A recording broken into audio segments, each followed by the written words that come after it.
किसी शहर के रेलवे स्टेशन पर एक भिखारी रहता था। वह वहां आने जाने वाली रेलगाड़ियों में बैठे यात्रियों से भीख मांगकर अपना पेट भरता था। एक दिन जब वह भीख मांग रहा था तो सूट बूट पहने एक लंबा सा व्यक्ति उसे दिखा। उसने सोचा कि यह व्यक्ति बहुत अमीर लगता है, इससे भीख मांगने पर यह मुझे जरूर अच्छे पैसे देगा। वह उस लंबे व्यक्ति से भीख मांगने लगा। भिखारी को देखकर उस लंबे व्यक्ति ने कहा, तुम हमेशा मांगते ही रहते हो, क्या कभी किसी को कुछ देते भी हो? भिखारी बोला, साहब मैं तो भिखारी हूँ, हमेशा लोगों से मांगता ही रहता हूँ, मेरी इतनी औकात कहाँ कि किसी को कुछ दे सकूं। लंबा व्यक्ति बोला, जब किसी को कुछ दे नहीं सकते तो तुम्हें मांगने का भी कोई हक नहीं है। मैं एक व्यापारी हूँ और लेन देन में ही विश्वास करता हूँ। अगर तुम्हारे पास मुझे कुछ देने को हो तभी मैं तुम्हें बदले में कुछ दे सकता हूँ। इतना कहने के बाद वह लंबा आदमी ट्रेन में बैठकर चला गया। इधर भिखारी उसकी कही गई बात के बारे में सोचने लगा। उस लंबे व्यक्ति के द्वारा कही गई बात उस भिखारी के दिल में उतर गई। वह सोचने लगा कि शायद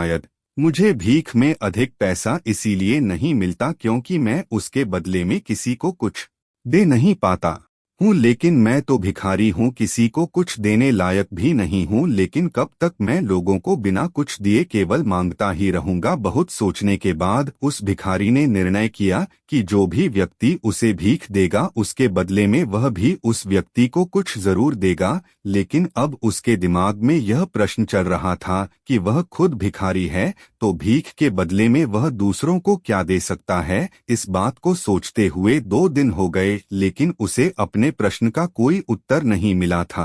तीसरे दिन जब वह स्टेशन के पास बैठा हुआ था तभी उसकी नजर कुछ फूलों पर पड़ी जो स्टेशन के आसपास के पौधों पर खिल रहे थे। उसने सोचा, क्यों ना मैं लोगों को भीख के बदले कुछ फूल दे दिया करूं। उसको अपना यह विचार अच्छा लगा और उसने वहां से कुछ फूल तोड़ लिए। अब वह ट्रेन में भीख मांगने पहुंचा। अब जब भी कोई उसे भीख देता तो उसके बदले में वह भीख देने वाले को कुछ फूल दे देता। उन फूलों को लोग खुश होकर अपने पास रख लेते थे। अब भिखारी रोज फूल तोड़ता और भीख के बदले में उन फूलों को लोगों में बांट देता था। कुछ ही दिनों में उसने महसूस किया कि अब उसे बहुत अधिक लोग भीख देने लगे हैं। वह स्टेशन के पास के सभी फूलों को तोड़ लाता था। जब तक उसके पास फूल रहते थे तब तक उसे बहुत से लोग भीख देते थे, लेकिन जब फूल बांटते बांटते खत्म हो जाते तो उसे भीख भी नहीं मिलती थी। अब रोज ऐसा ही चलता रहा। एक दिन जब वह भीख मांग रहा था तो उसने देखा कि वही लंबा व्यक्ति ट्रेन में बैठा है,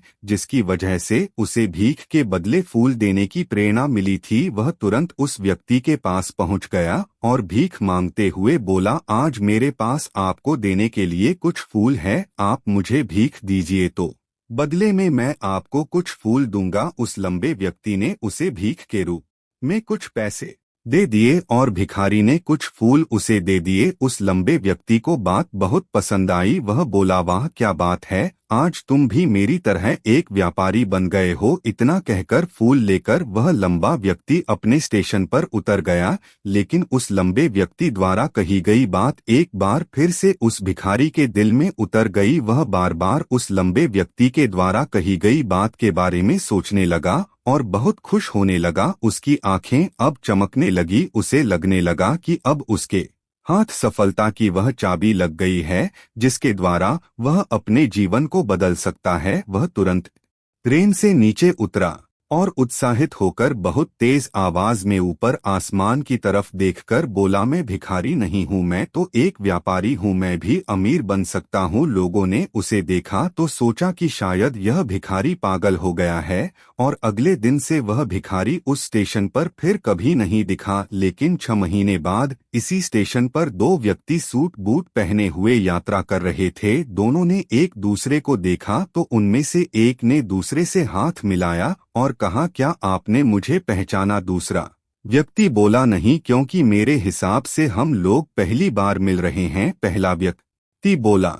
नहीं, आप याद कीजिए, हम पहली बार नहीं बल्कि तीसरी बार मिल रहे हैं। दूसरा व्यक्ति बोला, मुझे याद नहीं, वैसे हम पहले 2 बार कब मिले? अब पहला व्यक्ति मुस्कुराया और बोला, हम पहले भी 2 बार इसी ट्रेन में मिले थे। मैं वही भिखारी हूँ जिसको आपने पहली मुलाकात में बताया कि मुझे जीवन में क्या करना चाहिए और दूसरी मुलाकात में बताया कि मैं वास्तव में कौन हूँ। दूसरा व्यक्ति मुस्कुराया और अचंभित होते हुए बोला, ओ याद आया, तुम वही भिखारी हो जिसे मैंने एक बार भीख देने से मना कर दिया था और दूसरी बार मैंने तुमसे कुछ फूल खरीदे थे। लेकिन आज तुम यह सूट बूट में कहाँ जा रहे हो और आजकल क्या कर रहे हो? तब पहला व्यक्ति बोला, हाँ मैं वही भिखारी हूँ, लेकिन आज मैं फूलों का एक बहुत बड़ा व्यापारी हूँ और इसी व्यापार के काम से ही दूसरे शहर जा रहा हूँ। कुछ देर रुकने के बाद वह फिर बोला, आपने मुझे पहली मुलाकात में प्रकृति का वह नियम बताया था जिसके अनुसार हमें तभी कुछ मिलता है जब हम कुछ देते हैं। लेन देन का यह नियम वास्तव में काम करता है। मैंने यह बहुत अच्छी तरह महसूस किया है, लेकिन मैं खुद को हमेशा भिखारी ही समझता रहा। इससे ऊपर उठकर मैंने कभी सोचा कि नहीं, और जब आपसे मेरी दूसरी मुलाकात हुई तब आपने मुझे बताया कि मैं एक व्यापारी बन चुका हूं। अब मैं समझ चुका था कि मैं वास्तव में एक भिखारी नहीं बल्कि व्यापारी बन चुका हूं। मैंने समझ लिया था कि लोग मुझे इतनी भीख क्यों दे रहे हैं, क्योंकि वह मुझे भीख नहीं दे रहे थे बल्कि उन फूलों का मूल्य चुका रहे थे। सभी लोग मेरे फूल खरीद रहे थे क्योंकि इससे सस्ते फूल उन्हें कहाँ मिलते। मैं लोगों की नज़रों में एक छोटा व्यापारी था, लेकिन मैं अपनी नज़रों में एक भिखारी ही था। आपके बताने पर मुझे समझ आ गया कि मैं एक छोटा व्यापारी हूँ। मैंने ट्रेन में फूल बांटने से जो पैसे इकट्ठे किए थे उनसे बहुत से फूल खरीदे और फूलों का व्यापारी बन गया। यहाँ के लोगों को फूल बहुत पसंद है और उनकी इसी पसंद ने मुझे आज फूलों का बहुत बड़ा व्यापारी बना दिया। दोनों व्यापारी अब खुश थे और स्टेशन आने पर साथ उतरे और अपने अपने व्यापार की बात करते हुए आगे बढ़ गए। दोस्तों, इस कहानी से हमें बहुत कुछ सीखने को मिलता है। कहानी में लंबा व्यापारी गिव एंड टेक के नियम को बहुत अच्छी तरह जानता था। दुनिया के सभी बड़े व्यापारी इसी जीवन के नियम का उपयोग करके सफल हुए हैं। इस फार्मूले को उसने भिखारी को भी बताया। भिखारी ने इस प्राकृत नियम को अपना लिया और इसका असर उसके जीवन में साफ दिखाई देने लगा। उसने अपनी सोच बदली और उसकी जिंदगी बदल गई। यह कहानी हमें बताती है कि हम यदि अपनी सोच बदल ले तो कुछ भी हासिल किया जा सकता है।